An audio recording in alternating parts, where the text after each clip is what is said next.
البدع والأهواء، أهل البدع العقائدية وأهل البدع السياسية. نقول بيننا وبينكم السلف، بيننا وبينكم الكتب، كان فيقول البدع بيننا وبينكم. Bismillahirrahmanirrahim. Dan kita masih membahas tentang perjalanan Nabi Musa alaihi salatu wassalam di dalam menuntut ilmu. Baik, dijelaskan oleh Al-Hafidz Ibnu Hajar dalam Fathul Bari, yaitu perjalanan keberangkatan Nabi Musa meninggalkan Bani Israel demi mencari tambahan ilmu. Ini sebagai pelajaran bagi Bani Israel untuk seseorang itu tawadhu dan terus-menerus mencari tambahan ilmu. Walaupun dia sudah berilmu tinggi, tapi kalau diberitahu di sana ada orang yang memiliki ilmu yang belum engkau ketahui, maka Nabi Musa memberi contoh, tinggalkan masalah kepemimpinan, pergi cari ilmu, itu lebih bagus, lebih kekal dan seterusnya. Nah, memberi contoh terhadap Bani Israel. Baik. Nah, sekarang kita lanjutkan pembahasan ayatnya karena ini terkait dengan ayat-ayat di dalam Al-Quran memang. Baik, yang semalam adalah terakhir yang kita dapatkan, yaitu pertanyaan Nabi Musa kepada Nabi Khidir. Boleh Khidir, boleh Khodir. Dijelaskan oleh Al-Hafidz dalam Fathul Bari, boleh dengan al, boleh tanpa al. Boleh juga dengan Khodir, boleh dengan Khidir. Semuanya riwayatnya sahihah tentang ini. Al-Quran tidak disebut namanya ya? Enggak, ya sekitar Khidir atau Khodir. Dalam hadis Sahih Bukhari nanti akan disebutkan kenapa beliau dipanggil dengan Khidir atau Khodir. Iya. Karena beliau pernah duduk di sebuah lembah yang kering dan tandus. Begitu beliau duduk langsung apa? Muncul tanaman-tanaman hijau. Ini berkah. Panggilan ya namanya ya. Lakop. Kenapa? Panggilan. Mungkin lakop, iya, julukan. Tapi bukan nama sebenarnya. Bukan. Ulama khilaf dan tak perlu kita bahas. Memang ini semuanya diambil dari Israiliyat. Ada yang mengatakan Ilya, ada yang mengatakan Al-Yasa dan seterusnya. Khilaf banyak sekali. Karena memang tidak ada sanad sehingga cerita dari Bani Israel tak mampu kita pertanggungjawabkan kecuali kalau datang dari wahyu. Baik, makanya tak perlu kita nukilkan di dalam syarah tentang masalah siapa nama beliau. Tak ada bukti sama sekali. Baik. Kemudian tatkala Nabi Musa alaihi salatu wassalam bertanya kepada Nabi Khidir dengan pertanyaan yang sifatnya pengingkaran, yaitu apakah Anda ingin merusak kapal itu sehingga menyebabkan kapal ini akan menenggelamkan orang yang ada di dalamnya. Nah, maka Nabi Khidir mengatakan apa? Alam aqul innaka lan tastati'a ma'iya sabra. Bukankah saya telah berkata bahwa sesungguhnya engkau tidak akan mampu bersabar bersamaku. Baik. Ini dijelaskan oleh Al-Karmani. Di sini ada pelajaran rahimahullahu taala bahwasanya terkadang seseorang itu dididik oleh Allah dengan cara seperti ini. Karena ini terkait dengan ucapan Nabi Musa bahwasanya tidak ada orang yang lebih berilmu daripada saya di dunia ini. Nah, sekarang Allah memberitahu ada, yaitu Khidir. Lalu Nabi Musa bersemangat belajar ke sana, tahu-tahu memang beliau mendapatkan ilmu yang tak disangka-sangka. Bagaimana cara beliau memahami? Tahu-tahu kapalnya dirusak, padahal beliau sudah dinaikkan secara free, tanpa ada pembayaran tiket dan seterusnya. Tahu-tahu kapalnya dirusak. Jelas beliau belum punya ilmu tentang masalah ini. Ya, sehingga karena tak ada ilmu, maka wajar kalau kemudian tidak mampu untuk bersabar, untuk tidak berbicara. Padahal kesepakatannya adalah jangan bicara tentang masalah ini sehingga saya mengabarkan kepadamu rahasianya. Baik. Kemudian dalam riwayat Bukhari dan Muslim di luar Al-Quran istilahnya disebutkan mereka telah menaikkan kita berdua tanpa pembayaran apapun. Bagaimana sekarang Anda membalas dengan cara merusak kapal ini? Dijelaskan oleh Al-Hafidz Ibnu Hajar rahimahullahu taala, di sini menunjukkan boleh seorang alim itu yaitu mengambil pelayanan dari orang-orang yang di sekelilingnya. Bukan tujuannya adalah untuk meminta upah, tetapi ini adalah masuk dalam bab bagusnya hubungan. Jelas Nabi Musa dan Nabi Khidir terutama, karena dalam riwayat Bukhari Muslim disebutkan Orang-orang di kapal itu mereka kenal Nabi Khidir sebagai hamba yang soleh dan seterusnya, lalu dinaikkan ke kapal. Taib, dengan apa? Dengan cara free. Dan Nabi Khidir menerima itu. Kenapa menerima? Bukan karena tujuannya adalah sebagai bentuk pembayaran. Saya orang soleh, kalian wajib melayani saya. Atau saya mengajari kalian, maka kalian wajib membayar saya. Bukan itu. Tapi ini menunjukkan bagusnya pergaulan. Dan itu boleh diterima. Memang mereka ingin memuliakan dengan cara itu. Ini diterima. Baik. Kemudian, qala la tu'akhidni bima nasit. Nabi Musa mengatakan, janganlah Anda menghukum saya karena kelupaan saya. Manusia tak mungkin selalu ingat. Saya lupa dengan kesepakatan tadi. Kalau dalam qiraah kita la tu'akhidni, kalau dalam qiraah waras apa? La tu'akhidni. Dalam waras itu banyak kemudahan. Cuma kita sudah terlanjur biasa dengan apa? Qiraah hafaz. Ya sudah, tak perlu kita pening, tak boleh dicampur-campur. Kemudahan tapi apa? Matnya jadi banyak nanti kalau qiraah waras. Wala turhiqni min amri usra, dan jangan Anda memaksa saya masuk kepada urusan yang susah. Ya, terasa susah ini, macam mana ini? Ya jelas Nabi Khidir tidak bermaksud membuat susah, tapi situasi mewajibkan untuk berbuat ini. Sebagaimana nanti di akhir ceritanya itu, kenapa sampai melakukan itu? Jelas niat dia bukan mempermainkan Nabi Musa, tapi ini situasi memaksa untuk melakukan apa yang wajib dilakukan. Fantalaqa, lalu mereka berangkat lagi melanjutkan perjalanan. Disebutkan dalam riwayat yaitu mereka turun dari kapal lalu berjalan. Hatta idza laqiya ghulaman faqatalah, sehingga apabila mereka berdua menjumpai seorang anak lelaki, Nabi Khidir membunuh anak itu. Nah, ini juga muskilah lagi. Gimana anak kecil dibunuh? Ini melanggar hak asasi manusia ini. Wah, zaman dulu gitu ya. Zaman sekarang dianggap gitu. Tapi nabi-nabi pasti amalannya adalah maksum, dipelihara oleh Allah. Qala aqatalta nafsan zakiyatan bi ghairi nafas. Maka Nabi Musa bertanya dengan pertanyaan ingkari, apakah Anda membunuh satu jiwa yang suci tanpa dia membunuh jiwa yang lain? Yaitu apa? Ini adalah syariat Bani Israel. Apa itu? Wa katabna alaihi fiha anna nafsa bin nafs. Fakatabna, maka kami menetapkan di dalam Taurat itu kepada mereka jiwa dibalas dengan jiwa, yaitu orang membunuh orang lain dengan sengaja dan permusuhan, maka dibalas dibunuh. Nah sekarang anak kecil ini apa salahnya? Dia tak bunuh siapa-siapa. Kenapa tahu-tahu Anda membunuh dia? Baik. Nah kalau di dalam riwayat ini apa? Beliau langsung mematahkan leher anak itu.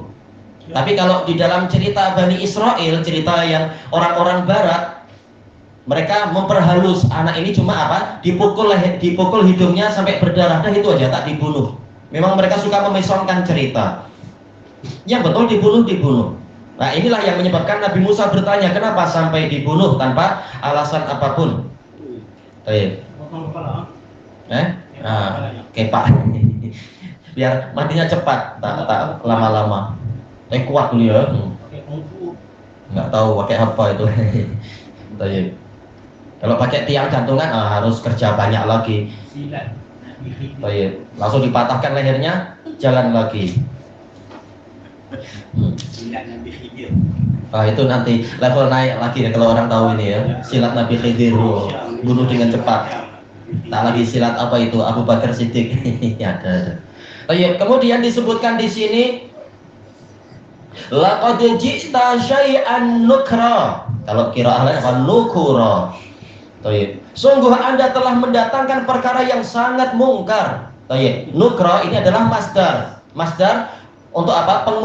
Penyangatan. Asalnya mungkara, diperkuat menjadi masdar nukra, yaitu sangat mungkar. Tadi sekedar kayu, sekarang anak pun Anda kebas juga. Jelas Nabi Musa menghukumi zahir syariat Bani Israel seperti ini. Nah, masalahnya beliau sekarang tidak di kalangan Bani Israel. Gurunya juga bukan Bani Israel, syariat itu lain. Jelas Nabi Musa dapat udzur tentang itu. Makanya sejak awal Nabi Khidir sudah mengingatkan, engkau tak akan sabar. Ini case-nya lain. Tahu sebabnya Ya, memang nanti akan masuk dalam kaidah apa? Idza dhahara sabab batulal ajab. Kalau sebabnya telah jelas, nanti keheranan akan hilang. Nah, sekarang karena sebab tak diketahui, ya jelas sangat heran. Dari segi itu Nabi Musa betul lah. Nabi Musa betul, sesuai dengan syariat yang beliau ketahui, memang itulah syariatnya. Zahir ya. Iya. Zahir. Sementara Nabi Khidir punya syariat yang lain, datang dari Allah, dan memang beliau bukan dari Bani Israel. Dan ada tujuannya, dan tak boleh dikiaskan. Saya level khusus kok, saya level ma'rifah ikut Nabi Khidir. Tak, Anda wajib ikut Nabi Muhammad. Katanya cinta Nabi sampai buat maulid juga. Tahu-tahu ikut Nabi Khidir. Kenapa tak buat maulid Nabi Khidir aja? Kadang orang aneh itu. Hanya itu akal itu lebih terhad. Memang ini menunjukkan akal terhad, betul. Banyak perkara-perkara yang menyelisihi rasional. Dengan sebab inilah sebagian sejarawan mengatakan turunnya surat Al-Kahfi Makkiyah ini untuk menghibur Nabi. Yaitu apa? Untuk menjelaskan walaupun zahir dari keadaan kalian di Makkah itu sedang tertindas, sedang sengsara, banyak yang dibunuh, banyak yang disiksa dan seterusnya, tetapi jangan Anda cuma membayangkan keadaan ini tidak akan berakhir. Banyak perkara-perkara yang di luar akal pikiran, itulah justru yang terjadi. Nah, inilah diantara hikmah kenapa surat Al-Kahfi turun Makkiyah. Sebagaimana peristiwa-peristiwa yang sangat aneh dan tidak masuk akal itu ternyata berlaku. Sebagaimana cerita Al-Ashabul Kahfi, juga kisah ini Nabi Musa dan Nabi Khidir, dan cerita yang terkait dengan dinding Dzulqarnain. Ini menunjukkan kemenangan itu di sisi Allah, takdir di sisi Allah. Kita jangan hanya membayangkan kita tertindas terus. Jangan khawatir, inna ma'al usri yusra. Sesungguhnya setelah kesulitan itu akan ada kemudahan. Kesulitan akan disertai kemudahan. Maksudnya itu dia memberi idea kepada saya untuk berharap kepada Allah. Betul, tidak putus harapan dengan situasi yang ada di depan mata ini. Kemudian qala alam aqul laka innaka lan tastati'a ma'iya sabra. Nabi Khidir menguatkan, kalau tadi alam aqul innaka, sekarang aqul laka. Bukankah saya telah memberitahu kepadamu? Dikuatkan lagi sudah. Ini sudah 2 kali ini sekarang. Bahwasanya engkau tidak akan mampu bersabar bersamaku. Nah, sekarang Nabi Musa sudah sadar, oh ya ini saya tak mungkin beralasan dengan lupa-lupa lagi minta uzur. Akhirnya Nabi Musa mengatakan, qala in sa'altuka an syai'in ba'daha fala tusahibni. Apabila saya bertanya lagi kepada Anda tentang suatu perkara setelah ini, jangan lagi Anda mau bersahabat dengan saya. Itu beliau malu juga menyusahkan gurunya terus. Saya pun tak tahan juga melihat gini. Qad balaghta min ladunni udhra. Kalau kirain min laduni tanpa tasdid, tanpa ada nun wiqayah. Sungguh Anda telah mencapai udzur dari sisi saya. Nah, disinilah Rasulullah SAW dalam hadis yang sahih mengatakan yarhamullahu Musa, yaitu semoga Allah merahmati Nabi Musa. Seandainya beliau bersabar bersama Nabi Khidir, niscaya kita akan mendapatkan ilmu yang banyak sekali. Seandainya bersabar, yaitu apa? Jangan hanya 3, tak apa, yaitu jatuh bangun aja. Nabi Khidir toh tidak memutuskan, Nabi Musa yang memutuskan duluan. Beliau sudah malu. Nabi Khidir paling cuma menyindir, bukankah tadi sudah bilang begini? Tapi Nabi Musa sudah malu juga, beliau punya marwah malu. Nah, Nabi Muhammad berharap seandainya Nabi Musa itu bersabar walaupun jatuh bangun istilahnya, salah-salah tak mengapa. Tapi paling tak apa, kita akan mendapatkan lebih dari 1/3 ilmu seandainya apa? Beliau bersabar. Karena apa? Data-data Nabi Musa memang banyak diceritakan di Quran. Allah paling banyak menceritakan cerita Nabi Musa. Nah, seandainya tentang Khidir juga ada perjalanan yang panjang, niscaya ilmu kepada kita akan lebih banyak lagi. Karena selain dari jalur Nabi Musa, boleh dikatakan kita tak dapat data sama sekali. Allah tak menceritakan apa-apa, Nabi juga tak menceritakan, kecuali sekedar apa? Sebab kenapa dikatakan sebagai Khidir. Selain itu, data betul-betul ditutup oleh Allah Ta'ala. Hanya dibuka melalui Nabi Musa.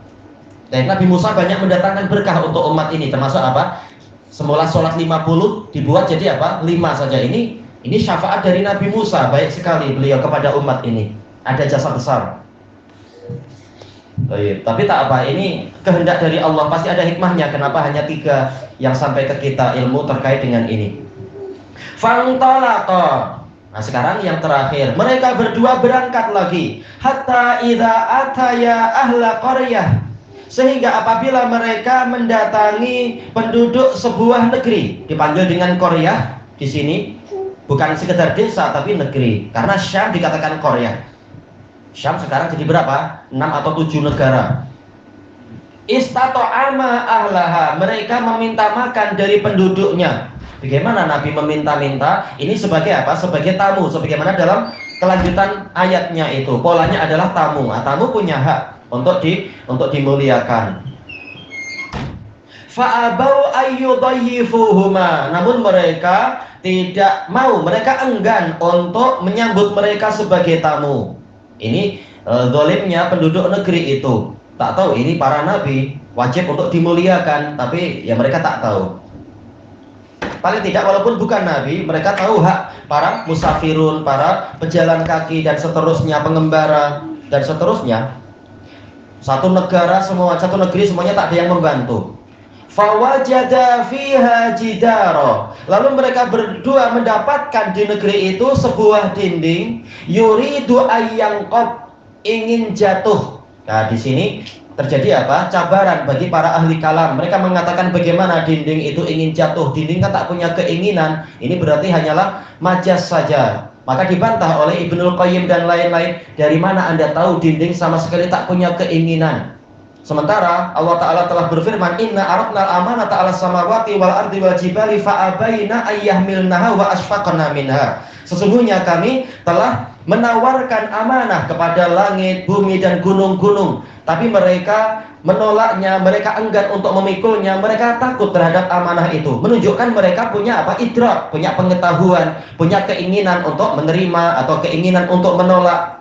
Tayyib, sebagaimana dalam penciptaan langit dan bumi, Allah Ta'ala berfirman kepada langit dan bumi apa? I'tiya tau'an au karha. Datanglah kalian berdua dengan sukarela atau terpaksa. Qalata ataina ta'iin. Maka langit dan bumi mengatakan kami mendengar dengan sukarela. Menunjukkan mereka punya keinginan. Cuma kitanya saja yang tak paham.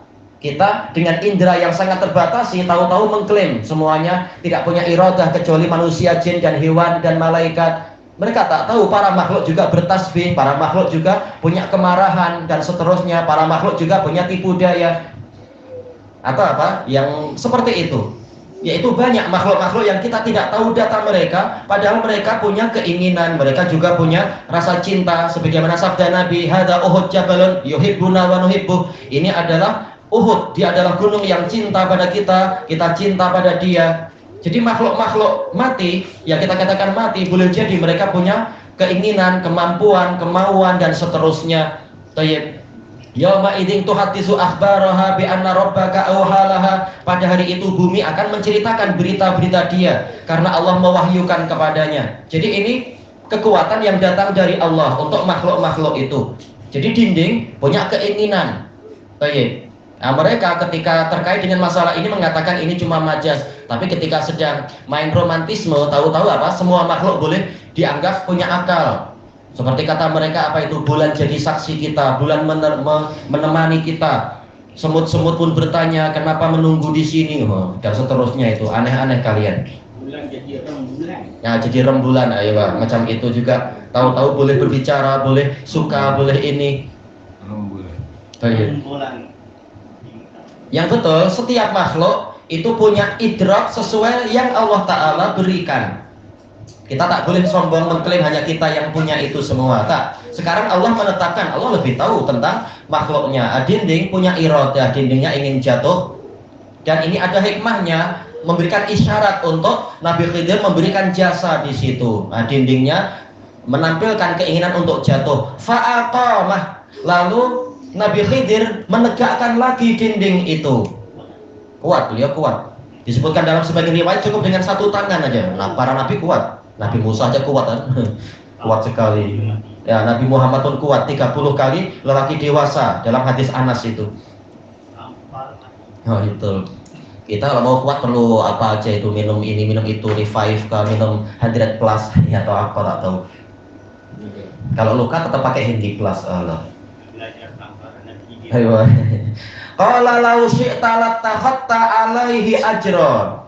Maka Nabi Musa mengatakan kalau Anda mau, Anda boleh meminta upah atas amalan ini. Yaitu apa? Mereka penduduk yang zalim, sebagaimana dalam Sahih Bukhari Muslim, mereka tidak mau memberikan hak kita sebagai tamu. Tahu-tahu Anda beramal free, Anda boleh minta upah. Nah, Nabi Khidir mengatakan apa? Qala hadza firaqu baini wa bainik. Inilah masa perpisahan antara saya dengan engkau. Sesuai kesepakatan, Anda hanya cukup dengan yang tadi aja. Tapi maka apa? Sekarang saatnya untuk berpisah. Sa'unabbi'uka bi ta'wili ma lam tastati' alaihi sabra. Saya akan mengabarkan kepadamu takwil dari perkara yang Anda tidak mampu untuk bersabar terhadapnya. Takwil di sini haqiqah. Baik, dalam pelajaran akidah ma'ruf, awwala yu'awwilu ta'wilan artinya adalah al-haqiqah allati ya'ulu ilaihal amr, yaitu hakikat yang mana urusannya kembali ke situ. Apa hakikat dari perkara ini semua? Nah, beliau akan menceritakan itu sebelum berpisah. Ini menunjukkan seorang alim tak perlu takut ditinggalkan oleh muridnya. Mengatakan bahwa sekarang waktunya berpisah. Nah, beliau tegas sesuai dengan kesepakatan. Baik. Nah, penjelasannya apa? Insya Allah besok malam kita lanjutkan. Subhanakallahumma wa bihamdika la ilaha illa anta astaghfiruka wa atubu ilaik. Alhamdulillahirabbil alamin. Jazakumullahu khairan.